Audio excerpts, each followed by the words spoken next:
David Alcaide against Carlo Biado. This is going to be some match between two informed players. We've not seen Carlo Biado for some time, and it's great to see him back.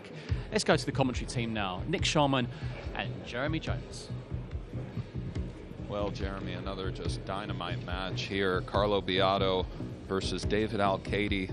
I'm sure you've crossed paths with both of these boys before. What are your takes on both of their games? Well, I'd make Carlo a slight favorite in the match, but David, just like his entire career, a guy that tries very hard, fights all the time, and has really, him and Sanchez Ruiz from Spain have really become two of the, I would say, top 20 to 25 players in the world steadily, and both of them are looking for that big title. Carlo perhaps slightly unsung maybe to the general public. In the pool world, he's known to be a stone-cold killer. I'm delighted to see him on the feature table here, a member of that powerful Filipino contingent that we all know about. World of Pool. Yeah, and I think Carlo gets forgotten about a lot. You talk about other guys during the tournament, and again, then all of a sudden, where's Carlo? He's in the Final Four or somewhere like that. And he's a Filipino that's not quite as animated as a lot of the other Filipinos, so I think that's another reason why he gets forgotten about sometimes. But former world 9-ball champion, probably on paper the most steady Filipino the last 5 or 10 years in tournament play. Oh, very interesting. Looks like he's come up a little bit straight here. He's weighing it over. And he's going to screw the cue ball back for what looks like a triple combination on the 4-7-8 of some sort. Is that got to go? Oh, looks like he just got there. Nice call, Jeremy. Yeah, this is a little tricky because he's got to hit the 4 on the bottom side of the 7. So can he get back, or can he develop? Excuse me, I call it the 4 or the 5. Excuse me. Can he develop the 5 ball here, Nick? Right. Not just pocketing the 8, but navigations for a shot after, and he's handled that very nicely. He's got to kind of float the ball in a little bit. It's not too thin. And he is one that definitely, like where he was playing, kind of like Jason Shaw was in the last match, playing that 1 ball on the break to the corner. So without some misfortune, he can certainly put some racks together. Indeed. Here's a look at that 3-ball combination. Follow that up by just effortlessly rolling that 5 ball in.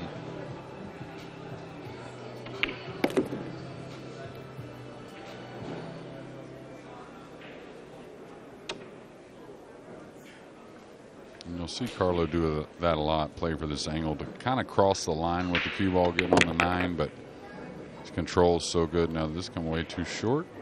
Oh my. Ball in hand. Wow, Jeremy. Well, I was going to say, and I was saying it, that most players would play above that last ball and come 1 rail across, where he played behind it a little bit, trying to come 2 rails for the 9, but it's bit him, and now Alcaide with a chip in 9 ball to game 1. We're going to cut down to Earl the Pearl, hear what he has to say after that 11-1 win just before. Okay, Earl, well, you came down onto the loser's side of the draw, but since then it's been smooth sailing. Just how comfortable are you feeling out there right now? Well, let's see, 9-0, 9-1, 11-1. I'm doing all right now, but I made a few changes in my equipment. And what changes are those? Well, I lightened up the cue severely, back to about 18 ounces. I was at like 21. And because it's real humid around here, the cue was getting even heavier with the water. And I stuck to my original shaft I started with. I started to abandon it, but I went back to that. And I changed my break a little bit. We saw it last night on table 1, the big crowd that you drew, and even today on table 2. How does it feel to have so many fans coming out to watch you play still? Yeah, it's fun, especially if you're playing well. If you're playing like crap, you don't care if rocks are watching, But yeah, it does feel good to play well and sign a few autographs after it, and everyone tell you how well you played. But it's funny, though, when I'm playing, it seems like they're against me. Why is that? I don't know. I got I got all these demons in my head. Well, you continue on. How are you looking now as you look ahead? How are you thinking about the next match and potentially getting to the round of 16? Well, the few things that I touched on really, that guy was a young player too. I think I was like, I might have been like, how much? What am I? There was a 40-year age difference. 40-year age difference. I was going to say, Jesus, 40 years. He was 20 years old. Yeah.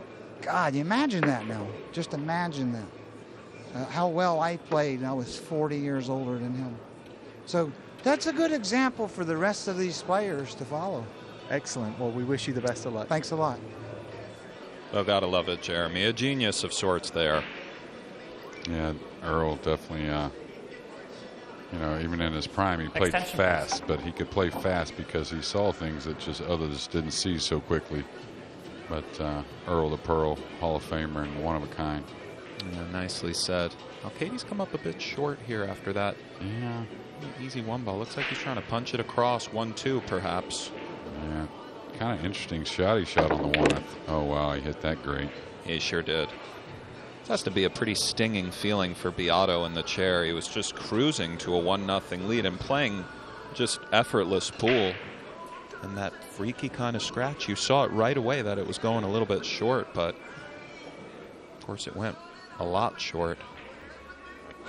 Yeah, and it's the type of scratch, Nick, that you don't expect on the newer equipment. You expect it to spread a little bit. And Alcaide, I'll tell you, now he got an easy win in the first game with ball in hand on the 9, but gets his way through this rack because it hadn't been anything too easy so far.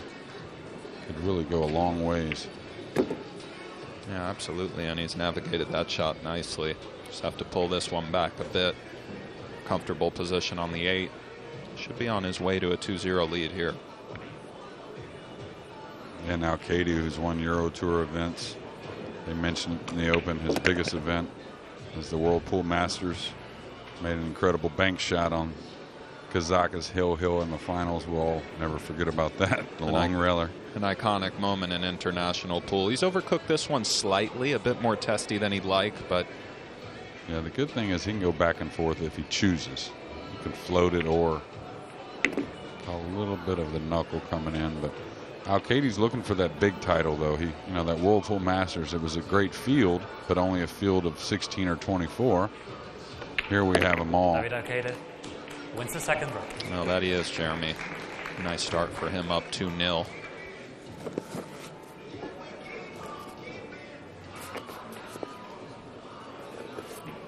Carlo, I didn't get the score, but I kind of saw when his last match started compared to when it finished.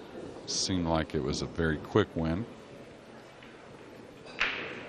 Haven't got to keep track of the Spaniard too much. Yeah, I feel with Carlo, every time I've glanced over at his table throughout the week, he's been the one at the table.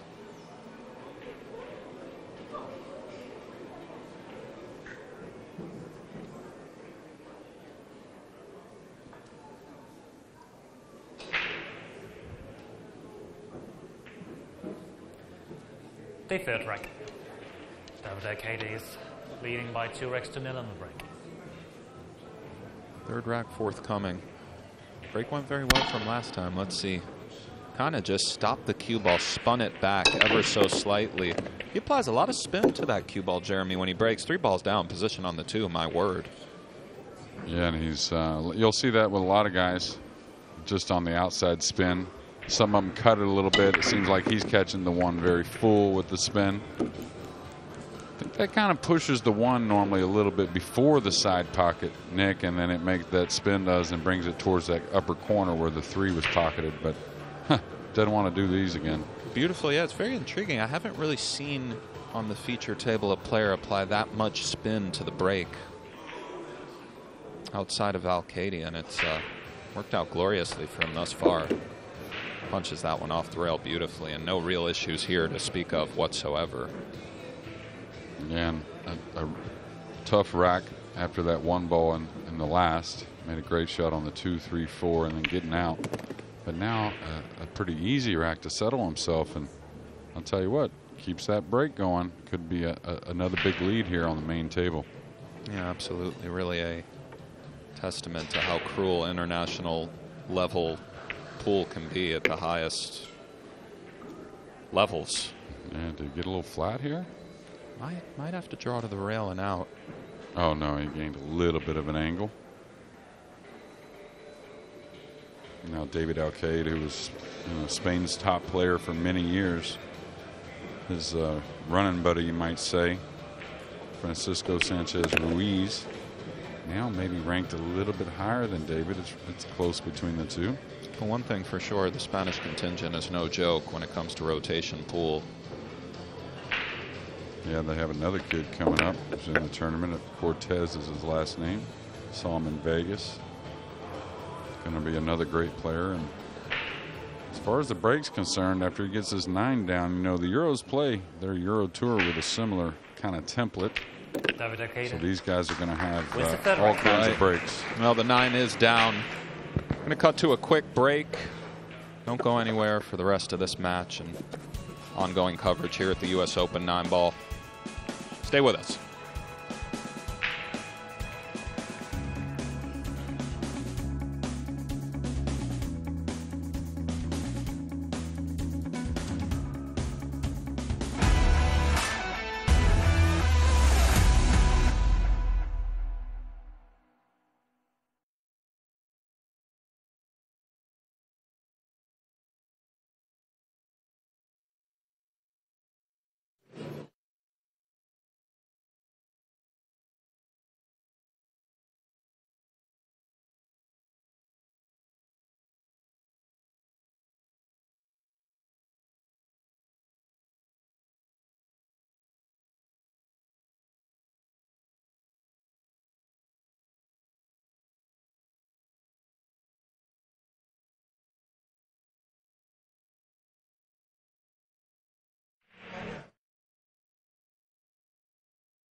Well, it's been a sort of curious start. Biado is off to the races, handling business. Leading by 3-0.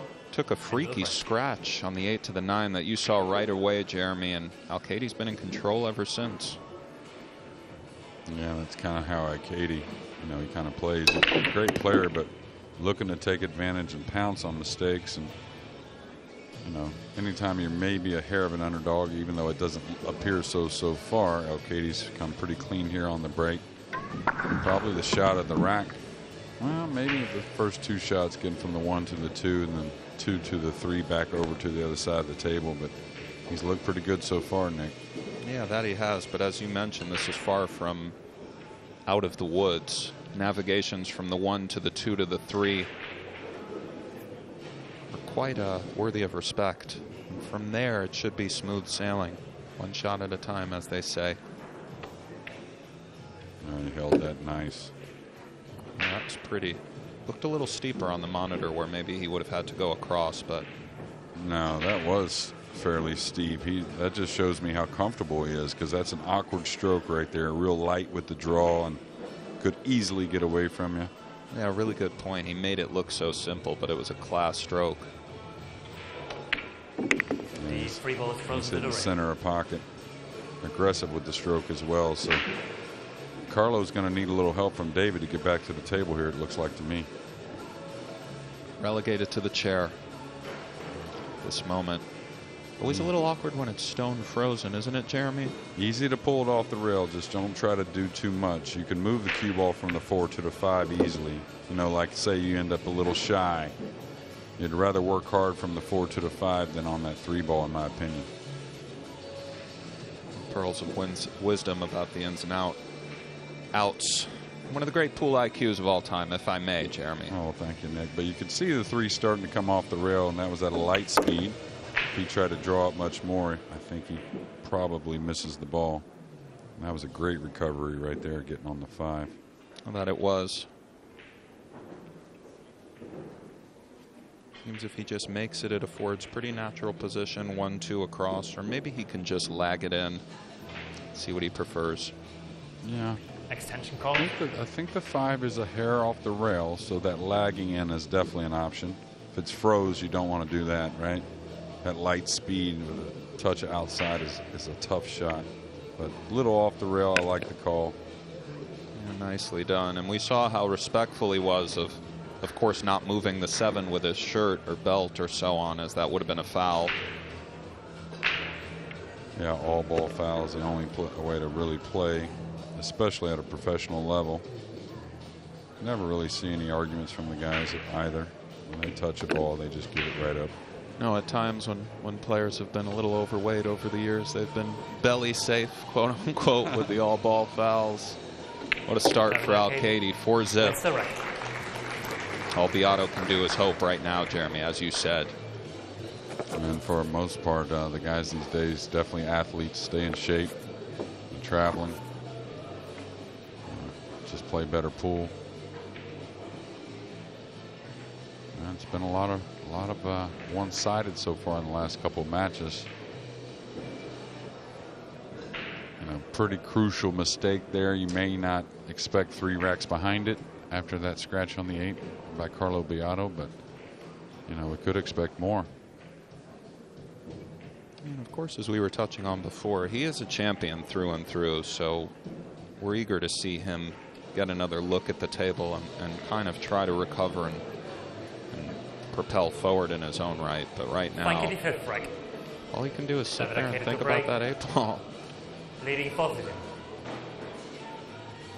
The one thing he can think positive is, with the template being used here, definitely you can overcome some leads, and that didn't break near the same, but the results were almost the same, making 3 on the break again, Nick.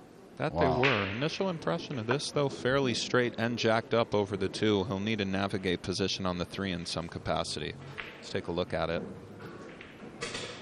Yeah, it looks like to me he can just draw his ball beyond the brown 7 between the pink 4 and the brown 7 and take the cut on the 3. If he tries to fool around with this, he could bobble the 2 easily. Definitely a tricky little shot here. Jeremy's alluding to loading up the cue ball at backspin, pinching it back just beyond the brown 7. For a look at the red 3.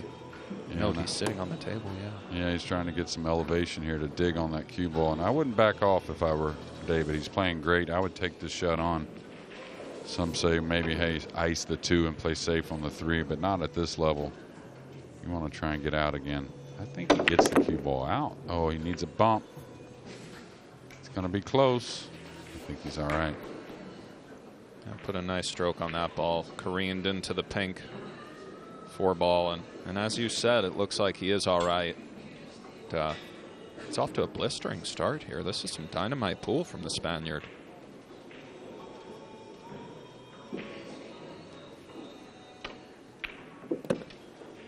David kind of, when I first saw him hit the scene was in Vegas as an amateur, coming over and doing very well in the national amateur scene in the U.S. But when he was started as a professional, I think he kind of took the underdog role like a lot of us do, you know, playing your peers and whatnot. And I don't think he minds that, even though he's kind of, you can tell through the years he's gained that confidence now, knowing, you know, he's supposed to get out. He's supposed to win a fair amount of these matches where you might say he's a hair of an underdog.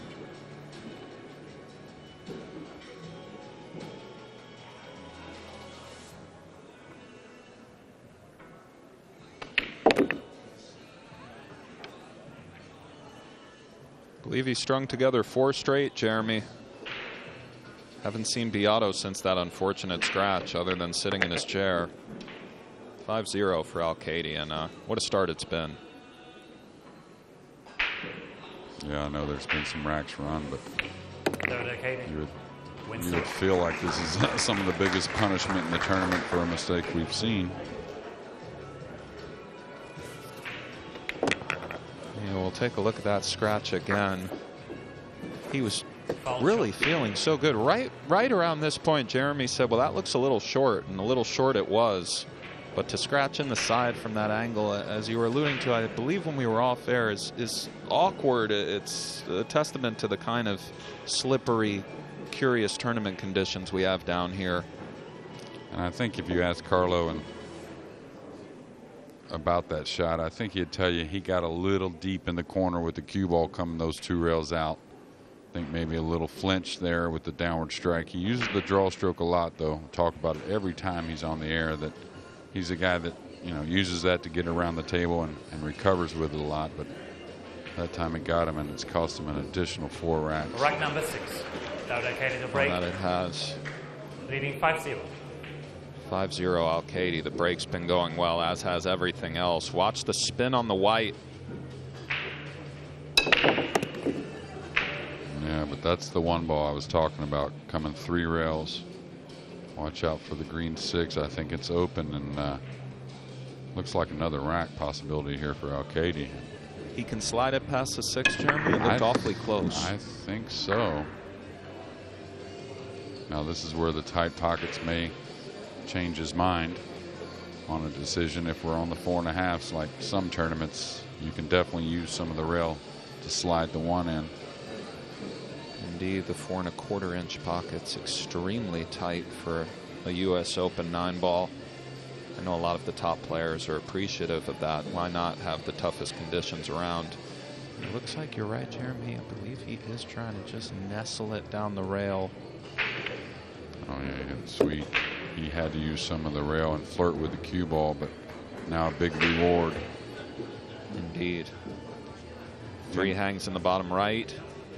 Position from the 3 to the 4 is worthy of respect. Let's see which route he draw chooses. this cue ball back between the 8 and 9 here. That would be a great place to shoot the 3 from this bottom cushion. Yeah, great call, Jeremy. Yeah, that just makes things, when the ball gets deep in the pocket, there's a certain side to come out of that's so much easier. And I'll tell you, I think, you know, I've told the guys it didn't bode well for me this week, but I think maybe the best tournament tables I've ever seen. I think it lends towards the person who plays the best pools, or the players that play the best pool are going to be there at the end. That's really great to hear. They do look pristine. Well, the speed is right, not too fast. I think the guys sometimes can get a little tentative, and we don't see the best pool all the time when the tables are real fast. They're not slow by any means, but I think just that perfect speed. One interesting thing, a 5-time U.S. Open champion over there on the table number 2, Sweat and Dennis Orculo. That'd be Shane Van Boning. And it's funny, they play a lot of matches against each other, but Shane doesn't watch many, but he does watch Dennis for some reason. You know what? I mean, it's such a testament to how great of a player Dennis is, and also what a perpetual student of the game Shane is. He is standing over there peering in on a dynamite match, by the way. I believe that's Orculio versus Alex Kazakis on table 2, which you guys can catch on the YouTube page. So that's a tremendous match. Yeah, none any better than what Alcaide's doing here in what will be rack number 6 and a run of 5. Taking dead aim on the 8. And Kazakis, who finally got that World Pool Masters this year after that incredible bank shot Alcaide made on him in the last year before the pandemic. Well, indeed, Jeremy. It's been all Alcaide so far, 6-zip. Stick with us. We'll be back. Continued coverage tonight.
Well, if you've been with us since the beginning of this one, it's been a pretty cruel start for Carlo Biado. He ran the first rack leading by 6 racks to 0. fairly effortlessly and just took a freaky little scratch from the 7 to the 9, and it's been all Alcaide since. Literally, Biado has not returned to the table. He's strung together 5 straight racks. Jeremy, this has been something.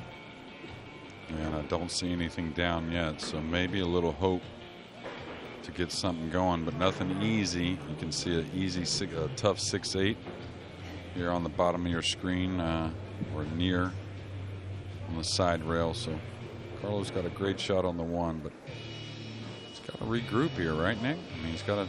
I mean, it's not like a bunch of dogging it. I mean, he hasn't missed balls. Just a big mistake with the cue ball there in game number 1.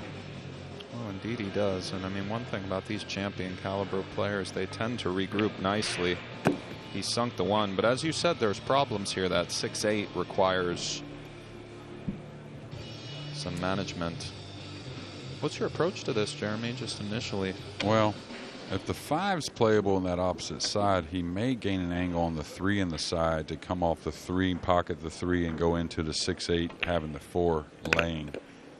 Otherwise, he probably waits and just plays some type of safety. Is he looking at a three-way combo on the 4-8-6? I was just about to ask. He does have an angle where he might come over for a three-way combo. It would be very odd to play 2 3-ball combinations in one match. I mean, this is a fairly rare scenario, and yet here we are. He's going to try to play the 4-8-6, ladies and gentlemen, and secure a shot on the 4 afterwards as well. What a creative kind of find from Biado. Yeah, and you can see very playable. Now, is the 8 going to get out of the way to open up the 4 after? I think he makes the 6, Nick. He lost the 4 a little bit. Signified that with that frustrated little tap on the rail. He did lose the 4. And you think he'll be thinning it on the bottom left-hand side of our screen and coming around, or perhaps sliding it over on the other side of the 4? Well, if the purple was more available, I think he cuts this in. He may take on the cut anyways. These guys don't back off a whole lot. Well, forgive me, guys. You can see my conservative nature on display there. I don't know why just simply cutting it in eluded me, but Biado has responded beautifully towards being in the chair for 6 straight games. I mean, this is championship level stuff. Well, yeah, no situation that he hasn't faced playing pool, 9-ball pool.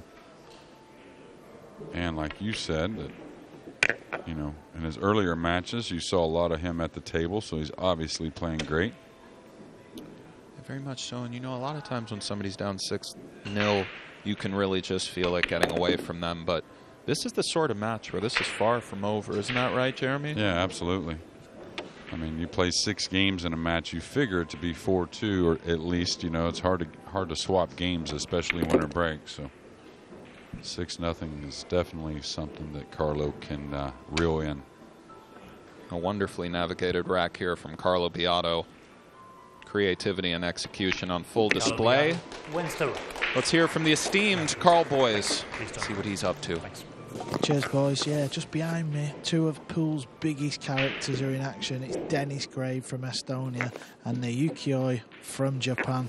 There's been a bit of needle in the first match. It's a tight match indeed. Also out in the arena is the defending US Open champion, Joshua Filler. He's playing a Yushas lap from Singapore, and he's losing 5-3. Can the defending champion go into the losers left-hand bracket? Also, Kelly Fisher, she was Hill. This Dennis Grave match and Naoki is 5-3 to Dennis. Oliver Sholnocki, he beat Shane Van Bonen in the World 9-Ball Championships. He's beating Chang Junling 2-1. Back over to you boys in the box. Well, Joshua Filler, our reigning champion and undoubtedly top 5 player in the world. I'm not sure exactly where he's ranked at right now. 2, I believe, maybe 3, with Shane just recapturing that #1 position. But the guy he's playing right now, Aloysius Yap, just high finished in the Predator World 10-ball last week, finishing 2nd, I believe, no, 3rd, excuse me. And a guy that's going to be around with his game for a long time. So Filler knows he's got no cupcake with the Singaporean. Oh, indeed. I mean, it just speaks volumes to how deep the international rotation scene really is. Unfortunate here for Biado. A nice, pretty effortless break, but the 9 just impeded the 1. And he's pushing out. Possibly try to tie some up here, Jeremy? Maybe. Really has to put the cue ball in a nice place, though, because anytime he's left a cross corner, which I don't think he'll get back, I think it's a makeable cross corner as well. Yeah, if he can see enough of it, it looks highly makeable.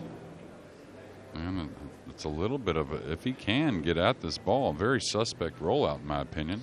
Kind of, yeah. I mean, not only is it makeable, but it affords very natural position off of the top rail to come back down for the pink 4 ball. And very hard to hang the 1 at this angle. It usually, as long as you don't hit it low, it usually wants to either go in or get away from the pocket like that. So I think Carlo kind of dodged one there, Nick. Yeah, indeed he did. This is no walk in the park here.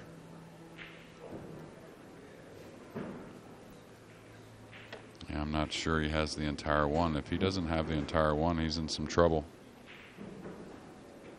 I'm not sure exactly what he would even do. Maybe play the 1 down all the way down between the 5 and 9 to the opposite rail. Just kind of like a containing safety.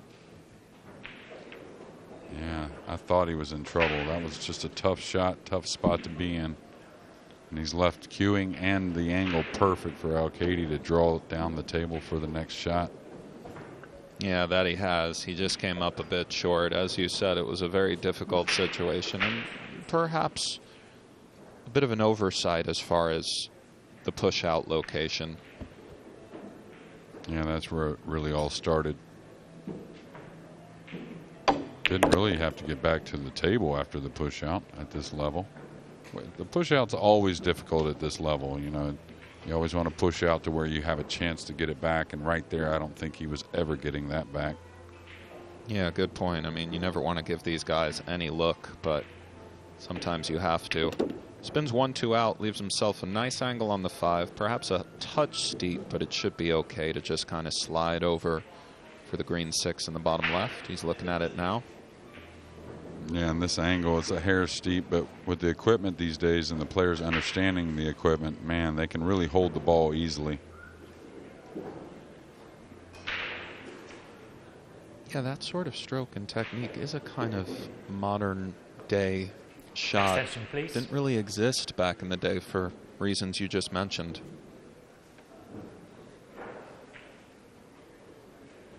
Yeah, getting the most out of that somewhat center low tip position here should be fine. He can play the 7 in either pocket, so no real bad spot for the 6 other than dead straight in.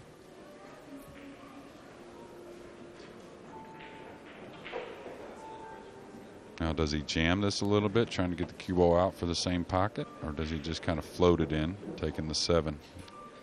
Likes to stun the ball, Nick, so wouldn't be surprised if he comes out to the center. Yeah, preference of sorts.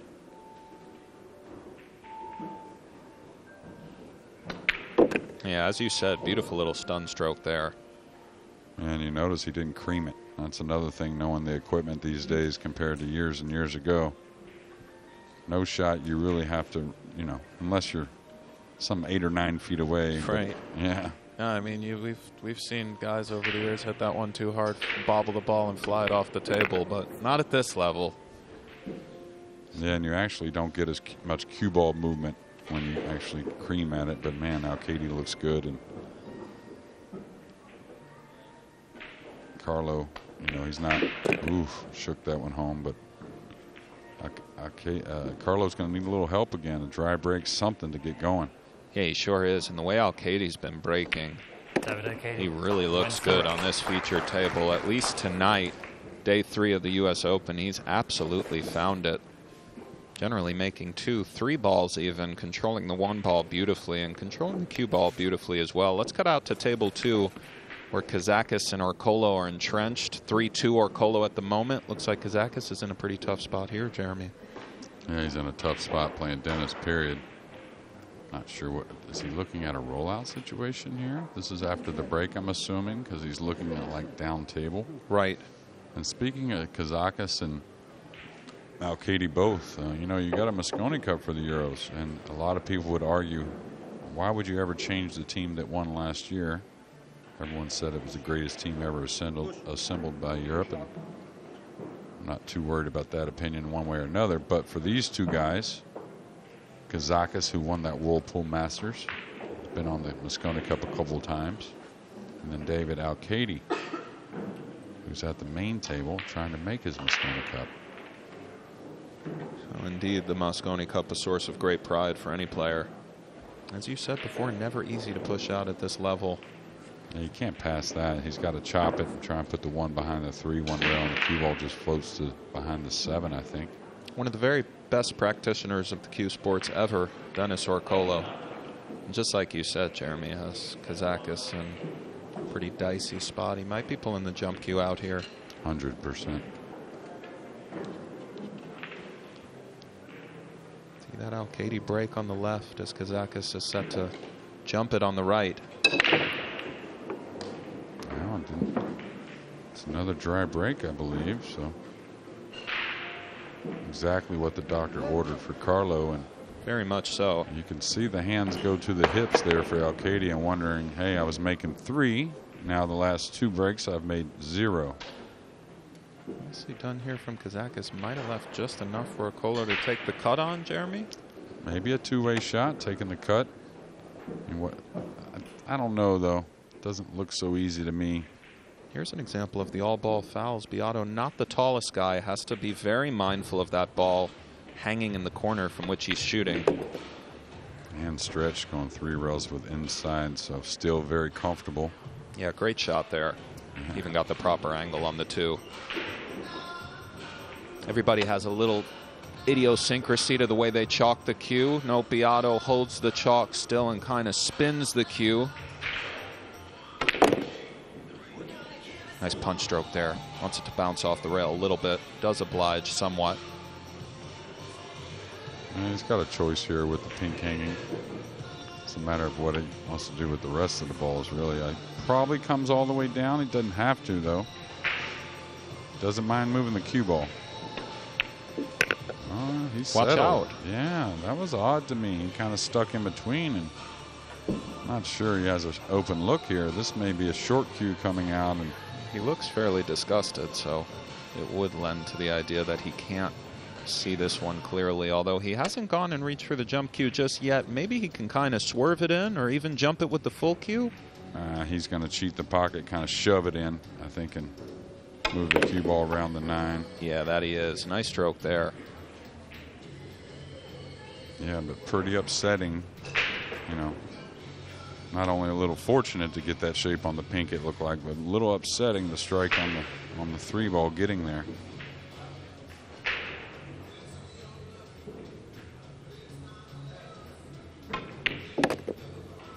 Classy little shot there.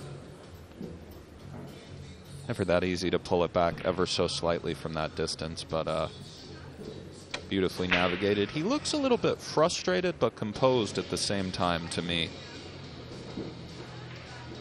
I kind of said the same thing in Vegas these last 2 weeks. He did well, of course not as well as he wanted, but saw Carlo play a lot in Texas, then in Arizona, where he finished runner-up in a huge tournament to Federer Gorst. And very comfortable in those tournaments, but last couple weeks in Vegas, and like you said here, not like out of stroke, but a little out of sorts. Yeah, it's well, I mean, of course, being down 7-1 and sitting in the chair for 6 straight racks, but it's almost as if he knows he can win this thing, and he's just looking to get going. Right. Yeah, no telling during those 5 or 6 racks that David ran how many different things Carlo said to himself about that 8 ball that he scratched on, or the ball before the 9, may have been the 7. A haunting sort of scratch.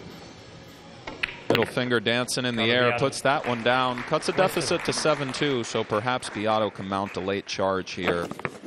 We're going to take a short break. Stick with us. U.S. Open's heating up down here on the boardwalk.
Well, it's 7-2 Alcaide, but Biado set to break. Perhaps he could stop the bleeding a bit. Some scores from the outer tables. Aloysius Yap Carlo Biado to break, up trailing 8-3 on 7-2. Joshua Filler. Jeremy, you were just talking about he's the truth, huh? Oh, yeah. Big guy with a soft stroke and a very keen mind, in my opinion. Well, there you go. Corner ball flies in. Oh, The one no, is the cooperating, pink. but perhaps the pink has impeded the path, as has the 8. So once again, Biado will have to navigate a rollout of some kind. Yeah, and I don't think he'll roll out to the jump like most would. I think Carlo's good with the jump cue, but I think he knows how good David is. So he can't roll out to an easy jump like just behind the 8. So very difficult to roll out somewhere with an open 1. I'm not sure where he goes here. It's difficult. I mean, it's easy to play a safety. Of course, an offensive shot you don't want to roll out to either.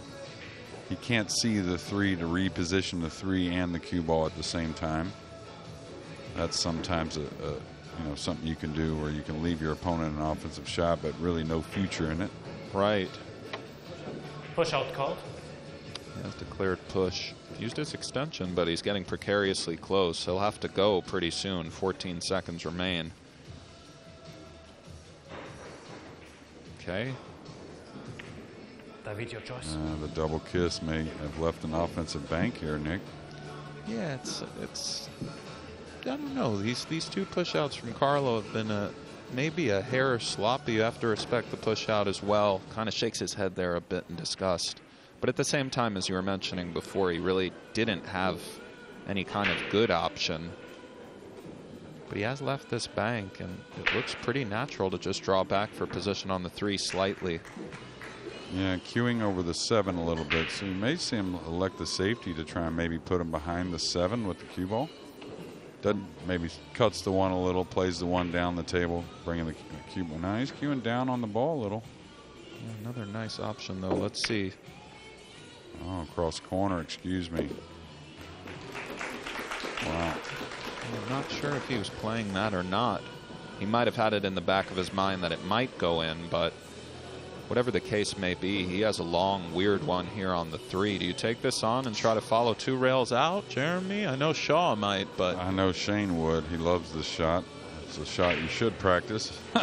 even when it comes up, it's hard to pull the trigger Extension on. call. yeah, Shane's the kind of guy to hit 200-300 of these one Saturday alone. Oh, absolutely. He loves it when you set him up for him. But I don't know. I may overcut the 3 here, playing it 1 rail towards the purple 5 and just letting the cue ball drop behind the. He's playing the 3 over, so he's got to avoid the kiss. Yeah, mind the kiss. Okay, he did all right, but he didn't get by the 9, so he's going to give up a nice look for Carlo. Yeah, that he will. And Carlo veritably sprinting to the table, seeing a look, added a touch of powder to his hands, and looks pretty intently focused here to try to claw his way back in this race to 11. Winner's side action, day 3. It's heating up here in Atlantic City. Yeah, our reigning champion now down 9-3.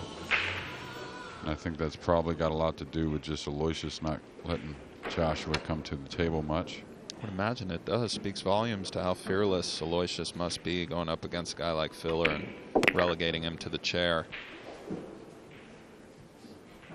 5 to the 6 to the 7 is worthy of respect, as are all runouts on the pool table.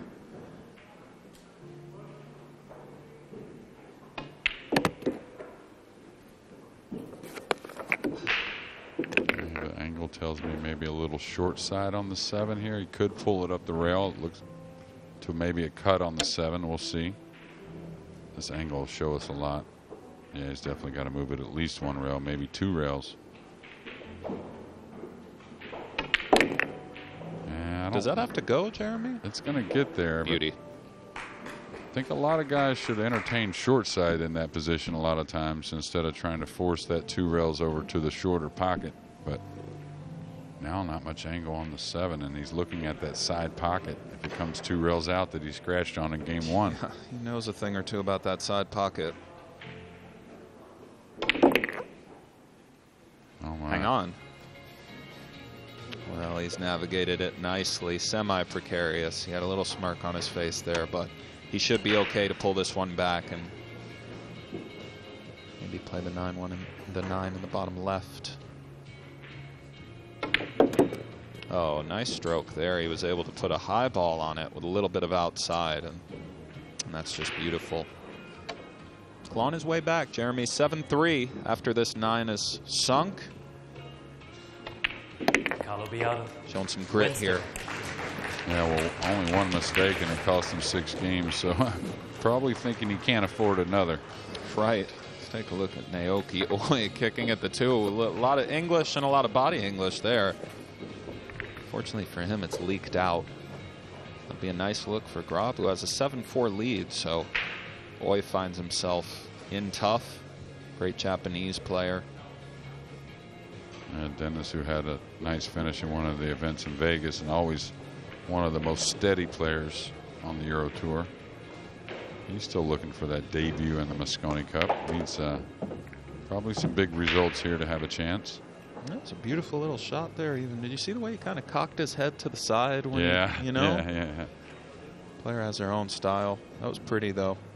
Yeah, most of the great players, that's in every sport, they do something a little unique you wouldn't teach, but still unique to them.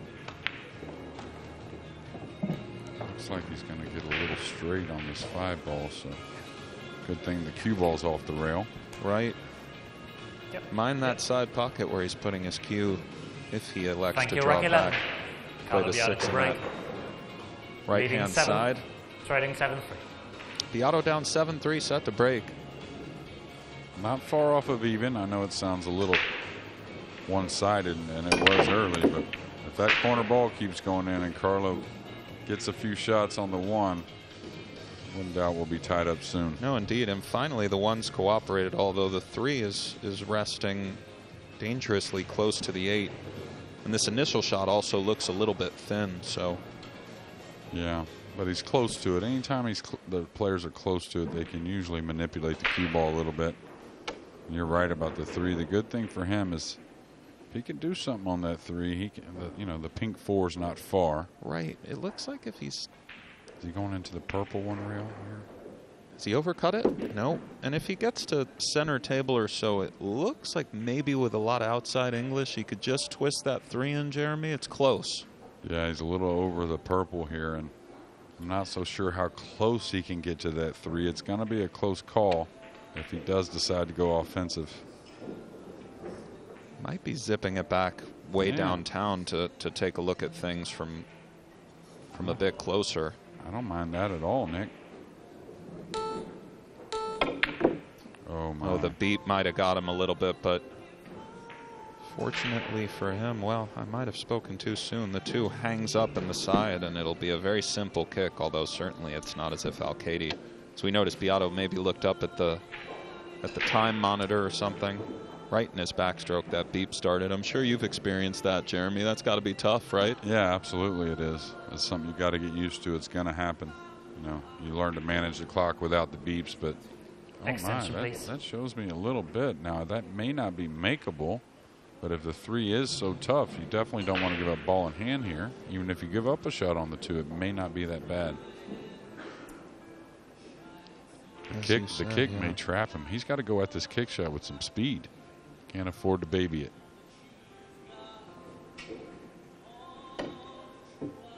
Oh, nice call, Jeremy. He obliges speed-wise. Looks like he perhaps has not gotten away with it. No, we'll see again what Carlo wants to try and do on that 3 ball. Not near as many options on this shot on the 2 to do things on the 3, though. He's looking at the kiss shot on the 8 now. That's the shot I kind of originally saw, but I'm not so sure you can really hold the 3 afterwards for another shot. So. Extension calls. Beep again. Declares extension this time. Yeah, this is tricky.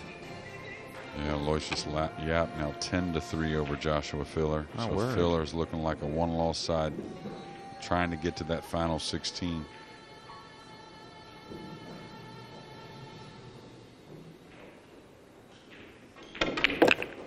Wondering if he tries to break him out like that. Wow, what a shot. Got a hair unlucky to not come out of that a little better, although he still retains a lot of initiative, to say the least, if he chooses not to go offensive here. So close to the ball, though. Yeah, the 4's got the bank covered up. I don't think the cut goes by the 7 all the way up in the corner. He would take that on, possibly. Now he's going to try and put him behind the 5 and the 8. It's got to go. That's got to go big time as far as the cue ball. Yeah, I'm surprised he didn't get closer to the 5-8, unless, of course, he was playing that shot there, trying to just get him on the 9. Yeah, it looks to me he could certainly edge this ball, but that's a dangerous shot. He may play this back down at the 5 and 8, just bank the 3 straight back down table. I know that's kind of a soft safety and a shot that the pros don't use as much as the amateurs, but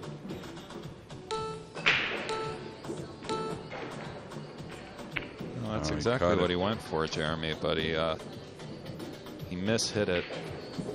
A nice opportunity for Biado to continue his surge as of late. Yeah, and if he can level the cue here, if he doesn't have to elevate the cue much, you may see him come a couple rails and bump the purple, get in shape on the pink. I'm not sure. It's real close. It's like he's hitting a high ball, hitting before the side. Maybe going into the 7 with the cue ball. Yeah, nice call into the 7. He does. That really holds a nice angle to fall on that short side of the purple. Yeah, we'll use just a little bit of left, hit the rail, and just slide on down towards the purple in that top left corner pocket. As we're looking at it right now, he's lining it up. Good look at his stance there. Oh, he's got to bump it. Oh, nicely done. Bravo. Yeah, so that tells us he was a little thin on that pink in the side. Comes 2 rails here, 1 rail. It's kind of preference here, how you want to get on that 7.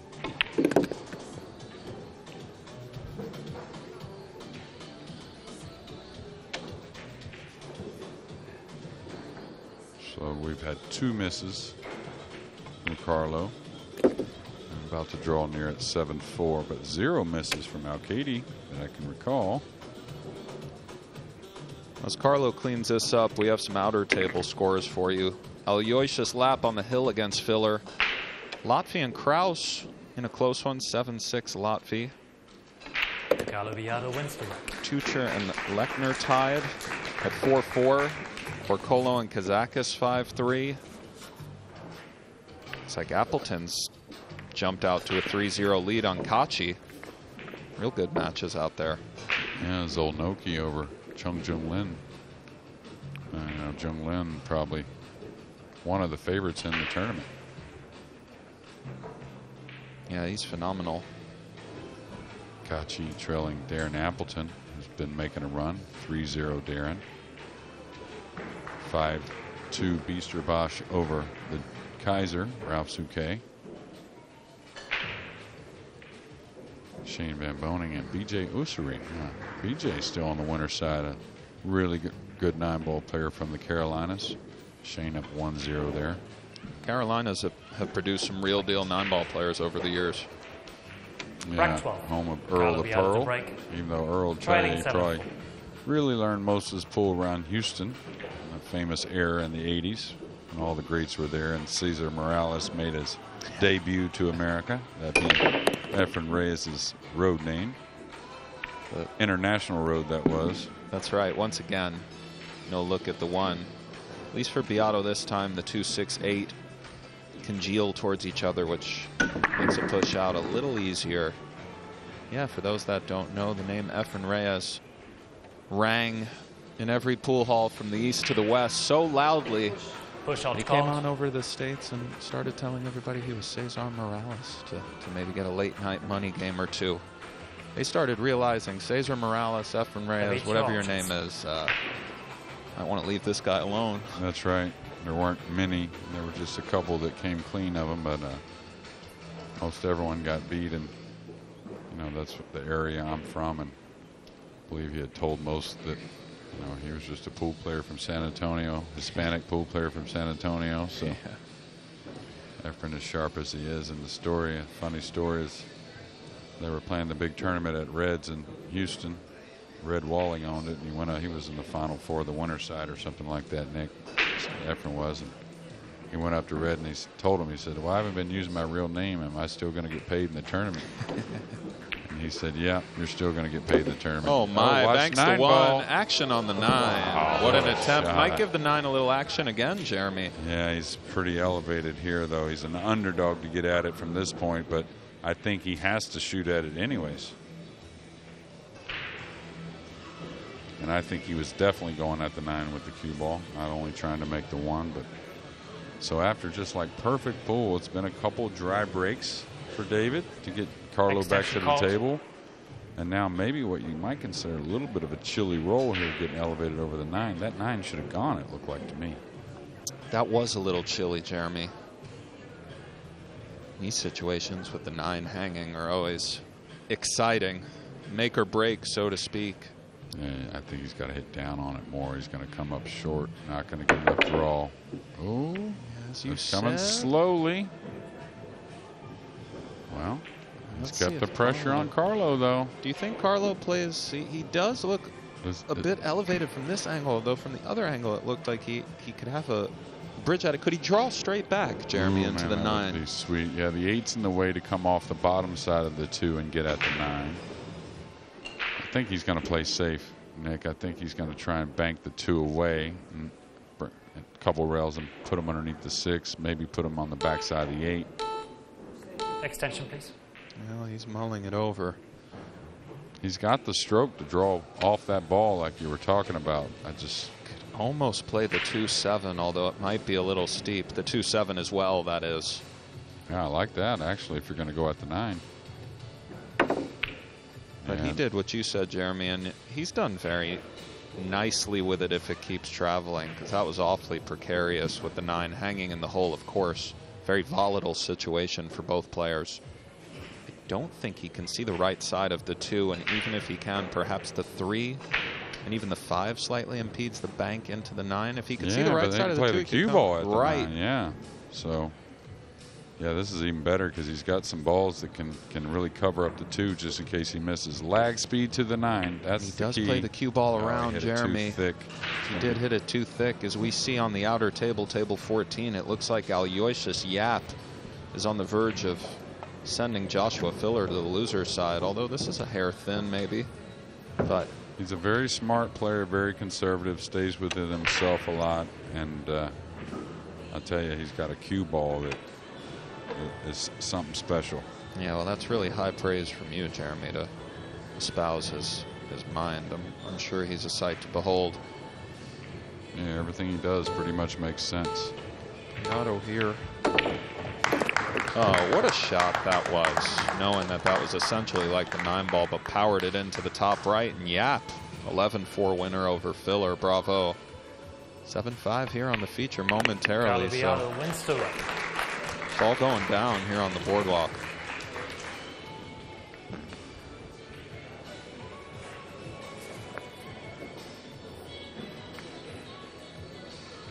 This one really did have the feel, we were talking about it before when it was 6-love.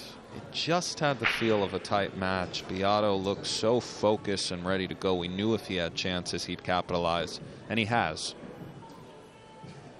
Yeah, and he took a worthy punishment for that mistake in game 1. It didn't need to go any further. He needed to get that chance at the table, and he's taking advantage.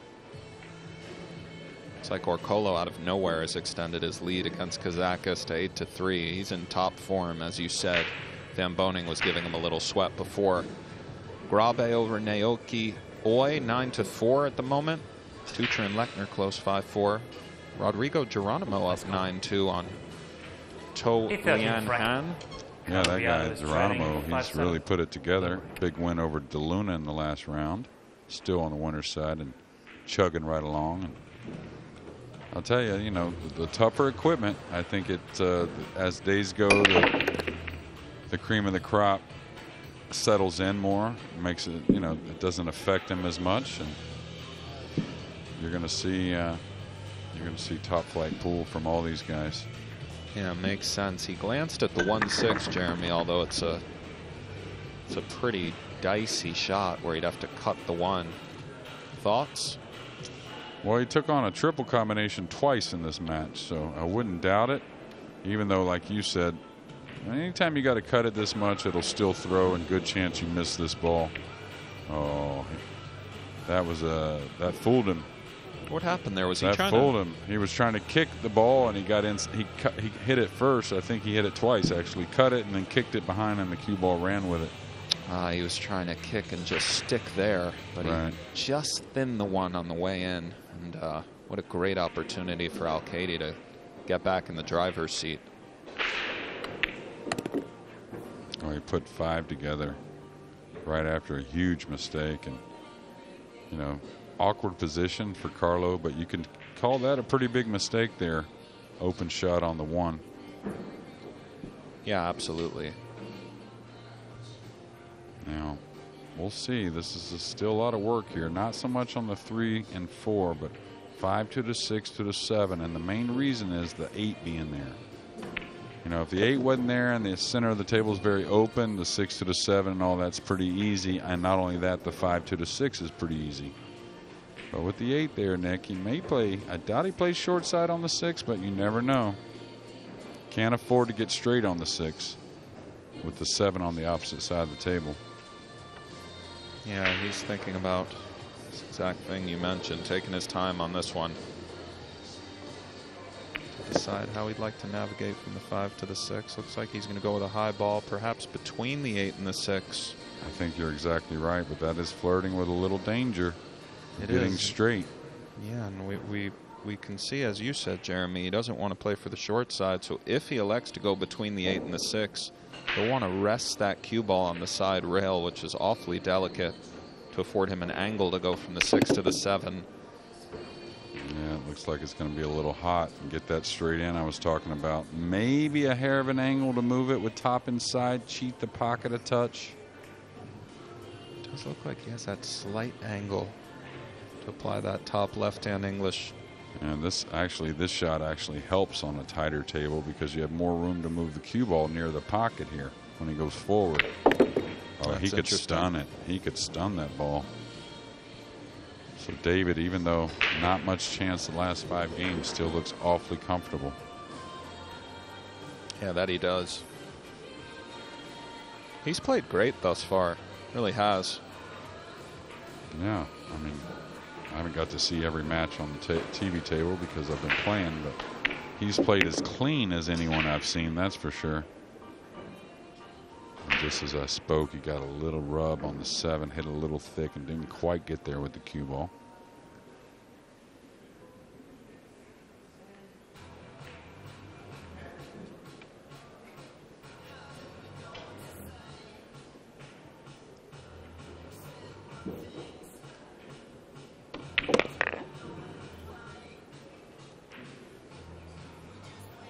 Could have held right there to shoot the 9, but decided to move the cue ball. Didn't quite get as much as he wanted. Wanted another 6 or 8 inches probably, but big favorite here to take an 8-5 lead.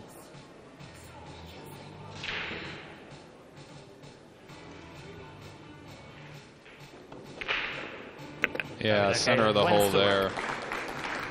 Beautifully done, and Alcaide does take that 8-5 lead. And Dennis Okulo at the table still. Right, and we'll be back for continued coverage of the U.S. Open down here at Harrah's. Stay with us.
Well, lovely shot of the setting sun there on the boardwalk. We're down here at Atlantic City. The 14th rank. Best players in the world are down here too. The match 8-5. 8-5 Alcaide. Both men have performed quite well in this feature table match. Day 3, winners bracket action. Jeremy, he's switching sides a little on the break at times. Yeah, you saw that as well. Interesting and hard to do, but I like it. I mean, you got to be willing to do that. He ran 5 racks after from the right side rail, or his right side rail, now changing to the left, and I think he's made a pretty good decision here, Nick. Yeah, it I certainly know seems hindsight's to. 20/20, but I like it anyways. Yeah, I mean, this couldn't have gone any better. You know, you win another game without Carlo making this little comeback on you, you might stick to that same side where you had 2 dry breaks, but after Carlo putting some games together, I think that change was warranted. Yeah, it was a great choice, and sort of connect the dots, as they say, although it's never as easy as it looks, but this one's really laying nicely. Yeah, just a little movement from the 5 to the 6 here in a moment. But Pull this one back to center table-ish, Jeremy? I think he can hold below it. It's kind of how he wants to play the 5. If he wants to chip the 5 in and come 1 rail at the 6, or if he wants to come 2 rails at the 6. Oh, I like your. Now this overhead tells me I would draw it back, Nick. Either that, or I'd go forward and lay on the rail, and just go 1 rail over there. That's the best choice, actually. Just go forward and oh, he's going to play a rail first, and he didn't get near as far as I thought he. Yeah, if you lay on the rail there, that's real easy. Now he's got to manage a rail first at a delicate speed so he doesn't catch the 7, I think. This was definitely a mental error. dicey. Yeah, maybe the beep of the extension. By the way, Dennis Arcolo's unscrewing on the outer table, so that one's a wrap. He's dispatched of Kazakis in short order. Oh, and he was able to punch it in, cheat the pocket a bit. Doesn't want to get straight, though. Yeah, and that's what's happening here. And this one here, it becomes very difficult to cheat. And if he doesn't have the bottom part of the cue ball here from distance shooting the 7, he could end up with a real funny shot on the 9 if he gets through these 2 here. And another Filipino and American Filipino, Rodrigo Geronimo, having a great tournament. Takes on To Lian Han of Singapore. So one of the top Singaporean player beats Filler. Oh, nice stroke there. But one of probably their 2nd or 3rd best player takes a loss there. Still on the 1 loss side though. So Singapore being represented very well here at the U.S. Open. Was able to manipulate the angle just enough to draw 1-2 and out. Oof, squeezed that one home. That was a bit of a squeeze, but he squeezed his way up to 9-5. David Alcaide wins 2 rank. Alcaide extends the lead there. 2 games away from advancing.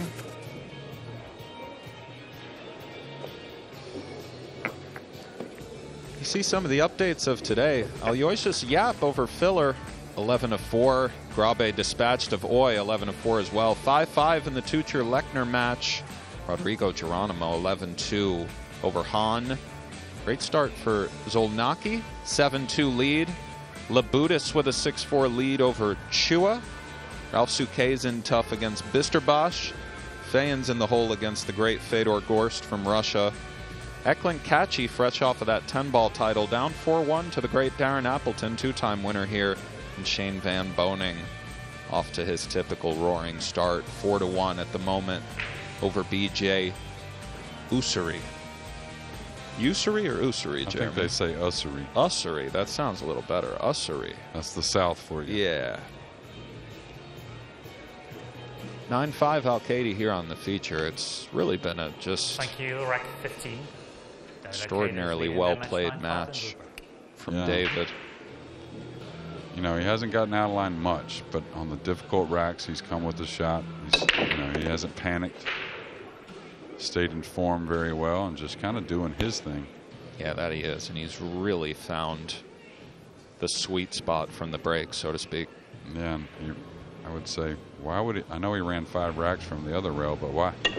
Why would he have ever broke from there? Exactly, and could I've have been ran told 10 from this rail. It looks like. Indeed, and I've been told we're going to hear from Aloysius Yap fresh off of that filler win momentarily. Aloysius, congratulations. You have just beaten the defending champion. How do you feel? Feel pretty good. I felt like I played a pretty good match. Yeah.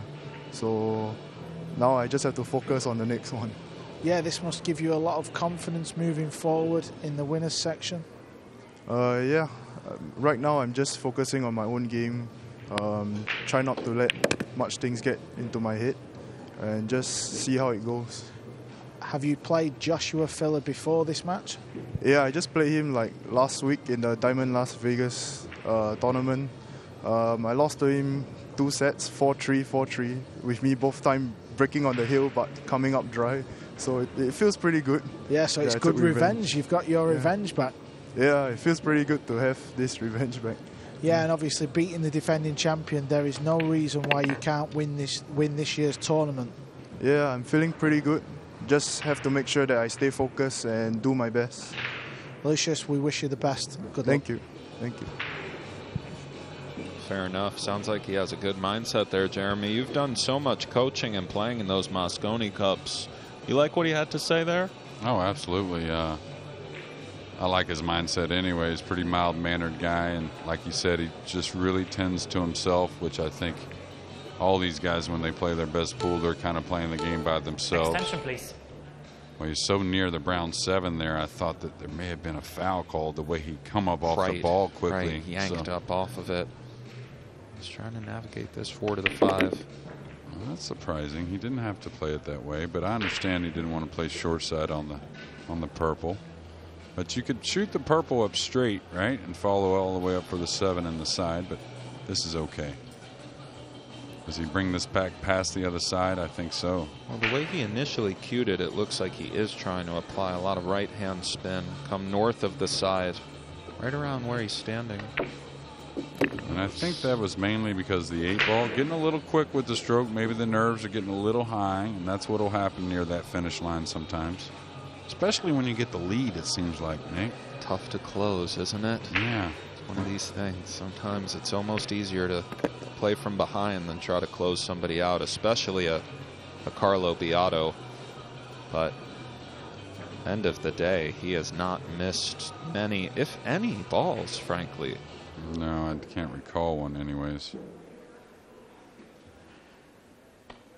I think just 2 dry breaks and a missed safety on a 3 ball that I recall when he tried to cross it over, and that's about it. Yeah, nothing straight in, for lack of a better. And with that 9, Alcaide finds himself on the hill. 10-5 lead over Biado. And the way he's been breaking, Jeremy, this could be all she wrote for Carlo, although we never know. No, and good thing for Carlo, the way the table is breaking. If he gets that ever so important opportunity at the table, he's got a chance to put a few together. But he knows that David's got the breakdown cold, it looks like, Nick. Yeah, absolutely. A little bit of outer table updates for you. Appleton's extended the lead over the great Ekland Kachi 5-1. Nice to see him in top form. Fahan finds himself down 5-1 to Fedor Gorst. Shane Van Boning up 6-1 at the moment. Looks like he's just clicking on all cylinders. Fortunsky and Zelensky tied at 6-6. Rack 16. It's amazing what this sport has come to with so many great players from so many countries represented really uniquely, like no other sport, I think. You know, with the others, of course, we have dominant countries. We have countries that are in the lead. Oh, he cut him. He took a totally lighter break there. Maybe showing off a little bit. He can do it all kinds of ways. Really showed the versatility on the break. And oh, that was a totally different break. Cutting the 1. And you know, I don't think he meant to cut it that much, Nick, but I definitely think he was changing something there, don't you? I mean, no spin on the cue ball. Well, you tell us. It looked like it. I don't know. hesitate to say he would miss-hit it, so you're probably right. I mean, at this level, he truly knows the ins and outs of the way the balls are breaking and the way the table is kind of settling in and so on. And if he can navigate these, he'll close out what's been really just a beautiful set of pool for David Alcaide from Spain. And all of us like to see big runs. Close matches, of course, are great also, and probably we're going to see plenty of those because the format's tough, and when we go to the wooden rack, it's going to get tougher. But if you like to see what may be able to happen on this feature table, you can see it. This is like probably 11 games and probably like maybe, what, 4 innings? Something like that? Something like that sounds right. 5-pack, couple twos. Yeah, I was just thinking, I mean, we really haven't seen that much of Carlo Biado tonight. He navigated that 4 to the 6 nicely, came between the 9. 1, 2, 3 out. Yeah, I like him moving the cue ball there. I know a lot would settle for the 6 in the side, but he's staying in rhythm. He's going with his gut. Yeah, that he is. And he'll come 1, 2 across. This needs to go, and it will. Yeah, I thought he would roll that in and hold a lot more angle on the 7, but he can stun his ball. We saw that earlier. Maybe drawing it just beyond the 8, taking it, yeah, like that. Beauty. And that's a shot you have to learn on the TV table. It's a shot you don't shoot at the pool room very often, right. But at the TV table, very doable. We saw him use it twice in the last 3 racks, and David Alcaide's going to advance. Yeah, that he is. I mean, it's been lovely watching Mr. Alcaide work alongside you, Jeremy. What a performance from David. He's to sink this 9. That scratch in the first game really kind of changed it all. It's amazing. Really is. Carlo scratched on the 7, found himself down 6-0 in the blink of an eye. They'll shake hands, and Alcaide will move on in the winner's side. And he's a force to be reckoned with here at the U.S. Open. What a performance.